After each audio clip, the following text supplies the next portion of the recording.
السلام علیکم ورحمۃ اللہ وبرکاتہ۔ الحمد للہ رب العالمین والصلاة والسلام على سید الانبیاء والمرسلین وعلى من تبعهم بإحسان الى یوم الدین، اما بعد۔ اعوذ باللہ من الشیطان الرجیم، بسم اللہ الرحمن الرحیم۔ ان اللہ یحب التوابین ویحب المتطہرین۔ محترم حضرات، یہ رمضان کا مہینہ جہاں ہم اور آپ کی ہدایت کا مہینہ ہے، اور ہم اور آپ کے لیے نعمتوں اور برکتوں کا مہینہ ہے، وہیں پر یہ مہینہ ماہ غفران، ہم اور آپ کی مغفرت کرانے کا ایک سنہرا موقع ہے۔ یاد رکھو، گناہ ایک دبا ہوتا ہے انسان کے جسم پر، اسی لیے اللہ تبارک و تعالیٰ نے کہا کہ یقیناً اللہ تبارک و تعالیٰ پسند کرتا ہے توبہ کرنے والوں کو، اور اللہ تبارک و تعالیٰ پسند فرماتا ہے پاک رہنے والے کو۔ گویا کہ گناہ ایک دبا ہے جس کو ہم اور آپ کو پاک کرنا بہت ہی ضروری ہے۔ انسان جہاں ہم اور آپ سے گناہ ہو جاتے ہیں، وہیں پہ یاد رکھیے کہ اس گناہ پر ندامت ہونا یہ بہت بڑی چیز ہے۔ کچھ اشخاص ایسے ہوتے، کچھ اللہ کے بندے ایسے ہوتے کہ گناہ کرتے لیکن گناہ کے بعد افسوس نہیں ہوتا ہے، اور کبھی کبھار گناہ اتنا رواج پا جاتا ہے کہ ہم اور آپ اس گناہ کو گناہ تصور نہیں کرتے، اور یہ سب سے بڑی محرومی اور اللہ تبارک و تعالیٰ کی جانب سے عذاب ہے کہ ہم گناہ کو گناہ نہ سمجھیں۔ یہ بہت بڑا عذاب ہے اللہ تبارک و تعالیٰ کی جانب سے کہ بندے گناہ کو گناہ سمجھنا ہی چھوڑ دے۔ یہ بہت خطرناک چیز ہے، اور یاد رکھو ہمارے رب نے قرآن مجید کے اندر اس کی دو صفتیں بتائی، کہا ان اللہ عفو غفور۔ یہ دو صفتیں کہ اللہ تبارک و تعالیٰ عفو بھی ہے اور غفور بھی ہے، یعنی عفو کا معنی بھی ہوتا ہے معاف کرنا، غفور کا معنی بھی ہوتا ہے غفار سے معاف کرنا، ٹھیک ہے؟ کیا فرق ہے دونوں کے اندر؟ جب اللہ تبارک و تعالیٰ نے یہ کہا کہ میری ذات عفو بھی ہے اور غفور بھی ہے، کیا مطلب ہے اس کا؟ ڈکشنری کے اندر عفا کا معنی ہوتا ہے مٹانا، عفا یا عفو کا معنی ہوتا ہے مٹانا۔ کوئی چیز ہم بورڈ پہ لکھتے یا کوئی دھبا لگ جاتا ہے تو ہم کیا کر دیتے؟ اس کو مٹا دیتے ہیں۔ تو گویا کہ اور غفر کا معنی ہوتا ہے پردہ ڈال۔ یہاں پہ کوئی دھبا لگا ہوا ہے، میں نے اس کو مٹا دیا اور اس کے اوپر پردہ ڈال دیا، گویا کہ آپ کی نظروں سے وہ کیا ہو گیا؟ اوجھل ہو گیا، آپ نہیں دیکھ پاؤں گے۔ اب جب بھی ہم گناہ کرتے ہیں اور گناہ کا دھبا ہم پر لگ جاتا ہے اور ہم جب توبہ کرتے ہیں تو اللہ تبارک و تعالیٰ سب سے پہلے ہمارے گناہ کو مٹاتا ہے۔ جب ہم توبہ کرتے ہیں خالص دل سے، گناہ کو مٹاتا ہے، پھر اس کے بعد پردہ ڈال دیتا ہے۔ اللہ اکبر، اللہ کی ذات کیسی ہے! اور ایک حدیث کتنی پیاری حدیث ہے، اللہ اشد فرحا بتوبۃ عبدہ، کہ اللہ اپنے بندے کی توبہ سے بہت زیادہ خوش ہوتا ہے۔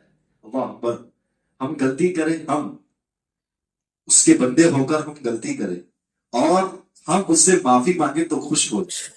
تو کچھ لوگ بولتے سمجھ جاؤ مجھ سے کوئی غلطی ہو گئی، سوری بھائی معاف کرنا، تو کبھی نہ چاہتے ہوئے یا چاہتے ہوئے کبھی کہے گا ہاں جاؤ معاف کر دیا، ہاں ایسے نہ چاہتے ہو چلو بھائی سوری بول دیا، چلو کوئی بات نہیں معاف کر دیا، لیکن ہمارا رب ایسا نہیں ہے۔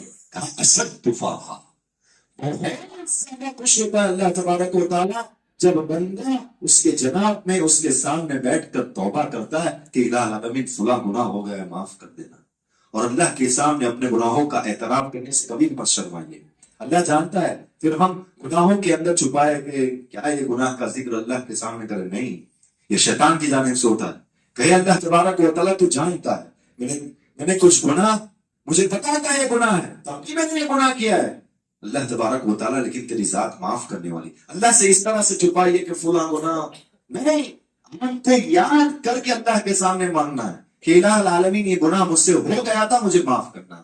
کہا اللہ اشد فرحا بتوبۃ عبدہ، کہ اللہ تبارک و تعالیٰ بہت زیادہ خوش ہوتا ہے بندہ جب اس کے سامنے ہاتھ اٹھا کر توبہ کرتا ہے اللہ کو یہ ادا نہیں پسند آتی ہے۔ مثال دیتے ہوئے اللہ کے رسول صلی اللہ علیہ وسلم نے کہا کہ ایک شخص ہے جو اونٹنی کے اوپر اپنا کھانا اور پینا لے کر سفر کے لیے نکلتا ہے، اور سفر کہاں کا؟ فلات، جس کو ریگستان کہتے ہیں، جہاں کوئی پانی کا انتظام یا کوئی کھانے کا درخت پھل اگتے نہیں ہے، صحرا ہی صحرا ہے، ریگستان ہے، رن پردیش ہے۔ جاتا ہے، نکلتا ہے، اس کو لگتا ہے چلو تھوڑی دیر آرام کر لیا جائے، آرام کرتا ہے، لیکن جیسے ہی آرام کرتا ہے، آرام سے بیدار ہوتا ہے، جب آرام کرنے کے بعد آنکھ کھلتی ہے تو اس کی اونٹنی کو اپنے سے غائب پاتا ہے۔ کہیں پہ ادھر دیکھ رہا ہے رن پردیش، ادھر دیکھ رہا ہے صحرا ہی صحرا ہے، ادھر دیکھ رہا ہے ریگستان ہی ریگستان ہے۔ حدیث میں آتا ہے مایوس اور بیزار ہو کے، کہاں سے مایوس؟ زندگی سے بیزار، کیونکہ کھانا بھی اس کا اس کے اوپر تھا، پینا بھی اس کے اوپر تھا، اور ریگستان ہے، اور ریگستان کے بیچوں بیچ یہ شخص ہے۔ پھر مایوس ہو کے زندگی سے پھر سو جاتا ہے، پھر جیسے ہی بیدار ہوتا ہے ویسے ہی اپنی اونٹنی کو ہو جیسے اس نے گم پائے دی، کھانا پینا سب اس کے اوپر ہے۔ حدیث کہتی، وہ کہتا ہے اللہم انت عبدی وانا ربک، اے اللہ تو میرا بندہ اور میں تیرا رب ہوں۔ حدیث کہتی ہے اس بندے نے اس لیے غلطی کی کہ بہت زیادہ خوش ہو گیا، اللہ کو اپنا بندہ اور خود کو اللہ بنا لیا۔ یہ بہت زیادہ خوشی کی وجہ سے اللہ کے رسول صلی اللہ علیہ وسلم نے کہا اللہ اس سے زیادہ خوش ہوتا ہے جب کوئی بندہ اس کے جناب میں توبہ کرتا ہے۔ اسی لیے ہم اور آپ کو چاہیے کہ اپنے جو بھی گناہ ہے، ہم نے جو بھی گناہ کیے، اللہ کی جناب میں ہم کہے اللہ گناہ مجھ سے ہو گیا ہے۔ اور یاد رکھو گناہ کے اندر یہ چیز یاد رکھو، پھر یہ نیت کر کے کہ واپس کروں گا پھر توبہ کروں گا، نہیں، اللہ کے ساتھ چھیتر پنڈی اور اللہ تبارک و تعالیٰ کے ساتھ یہ دھوکہ بازی نہیں چلے گی۔ آپ کو کیا کرنا ہے؟ دل سے توبہ کرنی ہے کہ العالمین فلاں گناہ ہوتا رہا ہے زندگی پر، اب سے انشاءاللہ تحیہ کرتا ہوں، وعدہ کرتا ہوں کہ گناہ چھوڑتا رہوں گا۔ اس طرح سے توبہ کیجیے، اللہ تبارک و تعالیٰ کو یہ ادا نہیں پسند آتی ہے۔ وہ اللہ تبارک و تعالیٰ سے کہ العالمین ہم تمام کے گناہوں کو معاف کر، العالمین ہم گناہوں کے پتلے ہیں، تیری ذات غفار ہے، غفور ہے، العالمین تو ہمارے گناہوں کو بخش دے۔ آمین۔ وآخر دعوانا الحمدللہ رب العالمین۔ السلام علیکم ورحمۃ اللہ وبرکاتہ۔